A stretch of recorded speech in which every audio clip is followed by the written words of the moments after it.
Anasema pia namshukuru Mungu kwamba hakubahatika kupata mgonjwa, kwa sababu pia ngono ilikuwa sio ngono salama kivi. Anasema namshukuru Mungu kwamba hakubahatika ni kupata magonjwa, na akaniambia kwamba kuna position kwenye hizi applications app, kuna position, kuna top, kuna bottom na kuna verse. Top ni mtu ambaye anamfanyia mwenzake hicho kitendo. Bottom ni mtu ambaye anafanyiwa, alafu verse ni mtu ambaye anafanya na kufanyiwa. Kwa kuna hizo position kwenye game mode. Yeah, if yote ni social media. Kwa hiyo my friend, your phone can build you, your phone can destroy you to, yani inaweza kufanya kwa kitu ni cha ajabu sana. Kwa hiyo be wise when you using your phone. Usitumie tu phone yako kama hivi mode. Kwa hiyo hizo position ambazo kuna watu wanafanya, kwa mtu anafanywa na kwa mtu ambaye anafanya na kufanyiwa is gay sex. Kwa ilikuwa namna hiyo hapo. Lakini anasema kwamba ilikuwa inafika hatua akifanya sex kwa mfano mtu akifanya naye, anasema anafika wakati anamchukia sana huyo mtu, na anakuwa anamchukia mno. Kwa nini nimefanya hichi kitu? Kwa nini nimefanya hivi na hivi? Yani anakuwa anamchukia sana huyo mtu. Lakini anasema ikipita kama wiki mbili anasahau, anakuwa sawa tu na anakuwa anatamani tena kuendelea kufanya. Lakini akitoka kufanya kile kitu anakuwa anachukia, yani anachukia yeye, anamchukia huyo mtu, short anakuwa anafurahi, ana amani. Ndio maana nataka nikwambie kitu kimoja mpendwa. Hakuna gay yote ambaye unamuona uko nje ambaye anafurahia kuwa gay akikaa katika akili yake timamu. Hayupo mpendo. Ni kwamba tu imefika tu uharibifu wa shani umemkamata, amefikia tu achukulia ndo maisha yake. Lakini ukimwita ukanae chini kiwalisia kabisa, akifurahi hicho kitendo, yani akifurahi kabisa kwa 100% akifurahi. Kwa hiyo anasema kwa mjana akichukia anafanya, yani anajichukia hata yeye ajue atafanya, lakini kwa sababu ndio hivyo amejikuta anafanya no out, inabidi tu aendelee kufanya kwa sababu anajaribu njia nyingi, anakuwa nini, anashindwa kutoka hapo. Na kipindi hicho bado anampenda Mungu, anaenda kanisani, anaomba, anafunga. In short, is doing all religious rituals, lakini bado kawa ni changamoto sana kwake. Na akaniambia kwamba hizi ni wengi sana, sio tu nje, pia makanisani. Pia hata makanisani. Sasa gezi ni wengi sana. Na ni walisia ambao kanisa inabidi tuchukue na tukubali. Gezi ni wengi hata makanisani. Na watu ni watu ambao wanampenda Mungu, ni vijana hapo makanisani. Hawajui tu njia za kutoka. Kwa hiyo tunapokuwa tunalifumbia kime hili swala, tunakuwa tuzidi watu kuacha waharibike zaidi. Yaani unajua kwa shumu kwamba hakuna uharibifu au hakuna hatari wakati kuna hatari, kusababisha wewe usipate hiyo nini, usipate madhara ni hiyo hatari. Bwana sheria anasema ignorance of the law is not a defense. Yaani kutokujua sheria is not a defense, kwamba utaaffectiwa na nini na hiyo sheria. Kwa hiyo kujifanya kwamba itatujui kama kipo hichi kitu, akitafanya kwamba makanisa yetu ni tabaki ni salama. Kwa sababu anasema nafika watu ambao alikuwa mpaka anakuwa approached kwamba watu wa kanisani, kutoka mtu wa praise, mtu wa nini, anakuja kuapproach kwamba hivi na hivi. Kuna kumbe hata watu wa kanisani wenyewe wanafanya. Kwa hiyo kitu kinapaka kama relaxation kwamba bwana, kumbe watu wengi tunafanya nini hivi vitu. Kwa hiyo imagine wewe ni kanisani, amekaa yeye yupo just anaendelea na maisha yake, lakini na kitu kikubwa ambacho aliniambia cha muhimu mno, na hichi naomba kiwe kwenye akili yako. Ushoga ni law. Shoga akija sema yote ile, anaweza akajua mtu mwingine ambaye anafanya vitu vya kishoga hata usipowasiliana. Spirit can communicate. Anasema anaweza akafika sehemu akakutana na mtu wasiongee chochote, lakini akimwona tu mtu, it's like kuna some connection wanakuwa nayo na huyo mtu, anajua kwamba huyo mtu pia naye anafanya hichi kitu.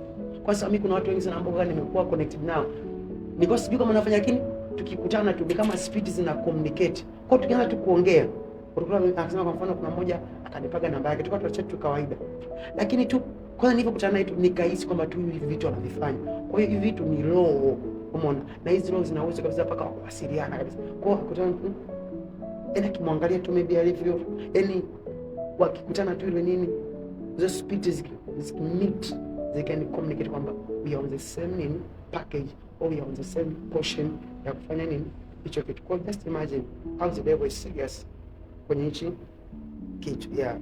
Na kitu kingine ambacho ni cha hatari sana ambacho aliniambia, ikafika hatua ambayo alikuwa amechoka, maka kwa amefanya mara nyingi, na kijana mdogo 22 amefanya mara nyingi sana, ikafika hatua akawa amejichukia sana, akawa anatamani mpaka hata kujua, kwa sababu anampenda Mungu, anatamani atoke hapo, anachina nani wa kumweleza. Kwa hiyo ile hali anapambana nayo kwa muda mrefu ana hivyo. Kwa hiyo mwisho wa siku anaona bwana wewe, mbona kama I don't have hope, umeona? Kwa hiyo alia kwamba mbona kama sina hope, akasema ifika hatua mpaka hata anatamani ajiue, umeona? Anajichukia sana, analia peke yake hivi, yani anateseka in short, kwa sababu yani hichi, kwa sababu ndio maana nimekwambia wengi hawapendi, lakini sasa inafika hatua ambayo ndio anakuwa hivyo. Kwa mfano utajiuliza, mbona kuna watu ambao wameshalizia kabisa kwa nini mashoga?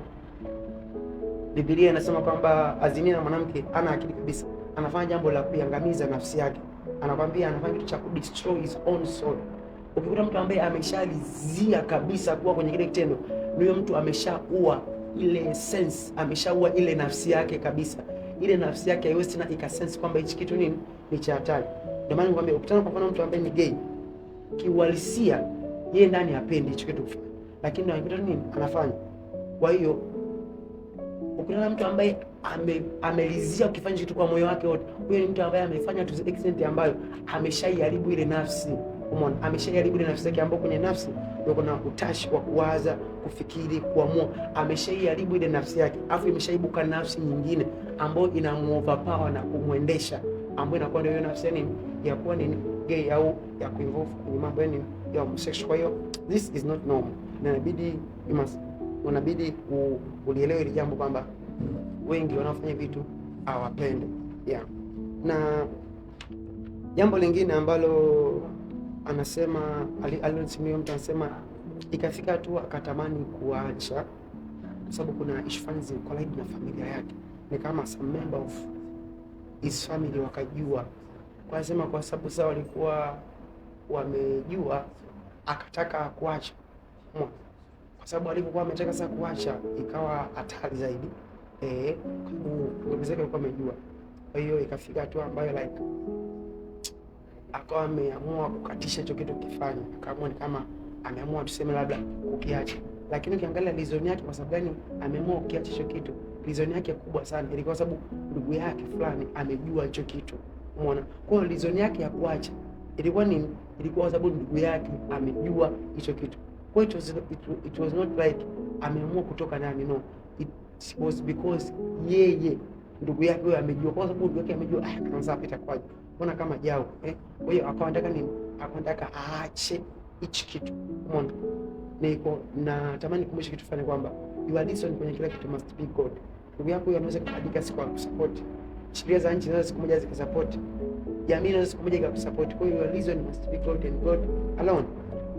Kama nataka niache kwa sababu nataka nimpendeze Mungu, nataka niendane na ambapo Mungu anataka mimi nifanye niishi. Kitu kingine cha msingi sana akazungumzia kwamba alikuwa anaogopa sana kukutana hawa men of God, hawa watumishi wa Mungu. Yeah. Hichi kitu pia inabidi pia watumishi wa Mungu tukijue na kitusaidie kwenye vitu mbalimbali. Kwa nini alikuwa anakutana nao? Kwa akawa anaogopa. Kila mtumishi wa Mungu ambaye anakutana naye, ambaye maybe anakuwa karibu naye, ndio yule ambaye anakemea sana kushoto, ambaye anafanyaje sana na watu hata mbinguni. Hii ni dhambi, ni kweli ni dhambi, na kweli ni kweli hawataenda mbinguni, ni kweli. Lakini tukiwaambia hivyo haitawasaidia wao kutoka. Inabidi tuambie kitu kingine kipya ambacho kitawasaidia wao kutoka. Kwanza sometimes our men of God is unapproachable, you cannot approach him, kwa sababu the mentality ambayo yanao kwenye kitu ni kwamba yani mimi nimekwisha, mimi sina tumaini, mimi sina hope yote ya kutoka nini kwenye hichi kitu. Kwa sababu alikuwa anaogopa sana men of God. Kwa hiyo watumishi wa Mungu pia, hebu tujiweke kwenye ile ambayo tunafikika, hebu jiweke kwenye ile ambayo pia hata watu wenye changamoto za homosexuality wanaweza kufikia wakakueleza hicho kitu na Mungu akupa neema ya kuwatoa hapo. Kwa hiyo tusio kwenye ile confined mind kwamba sisi tunahudumia watu fulani tu. Tukumbuke Yesu alitoa rafiki wa dhambi. Kwa hiyo hawa watu kama mtumishi wa Mungu, hawa ni client wako ambao inabidi ujue namna gani ya kuhudumia na kuwaenda. Kwa hiyo you should not just despise kwamba hichi kitu kimekuwa kwa nini hali fulani. Kwa hiyo watumishi wa Mungu, please, wote ambapo unaweza kupata neema ya kusearch kitu, please jiweke accessible kwa hawa watu. Ukimwambia tu mtu utakufa siku tena mtoni, hii ni dhambi, haimsaidii kutoka hapo. Hebu muoneshe accessibility yako, kwa hiyo mpe neema, mpe njia, mpe those ways ambazo zinaweza kumsaidia ya kutoka hapo na kuwa sawa. Lakini pia kitu kingine anasema kwamba ilifika hatua ambayo ni kama alikuwa very desperate na kutoka.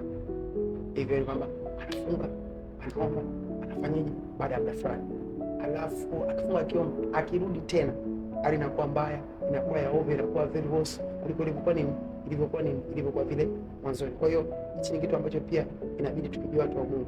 Maombi hauwezi watu wenye addiction yote ile kuomba tu, no. Kuna kitu kingine inabidi ukifanye zaidi ya cha kuomba tu ambacho inabidi uwe nacho, ambacho ni maarifa.